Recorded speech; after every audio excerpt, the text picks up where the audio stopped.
સચ્ચિદાનંદ સ્વામીની મહારાજે એક વખત કસોટી કરી.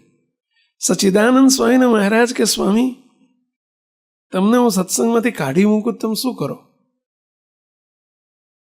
મહારાજ એવું કહે છે કે સચ્ચિદાનંદ સ્વામી, હું તમને સત્સંગમાંથી કાઢી મૂકું તો તમે શું કરો? સચ્ચિદાનંદ સ્વામી કે મહારાજ, હસતા હસતા કહે છે, મહારાજ શું કરો એટલે શું? આપ શું કહેવા માંગો છો? તમે શું કરો? અરે મહારાજ, કાઢી મૂકો તો હું બહાર જોડામાં બેવું, કે સંતોના હરિભક્તોમાં જોડામાં બેવું, અને બેઠો બેઠો જોડા લૂછું, અમારા ગાતડિયાથી આમ જોડા લૂછું, કે સેવા મળી જાય મને મહારાજને. પણ હું તમને ના છોડું, કંઈ તમને ના છોડું.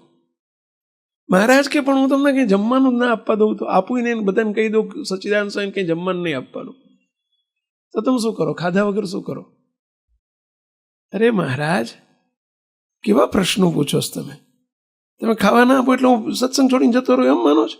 અરે મહારાજ, તમારા સંતો, આ બધા સંતોનો પત્તર ધોયેલો પાણી કે અઠવાડ હોય ને, એ જ્યાં નાખે છે ને, મેં જોઈ છે જગ્યા, ત્યાં જઈને અઠવાડ ખાઈને રહું, પરંતુ આ તમને ના છોડું મહારાજ, આ સત્સંગ ના છોડો.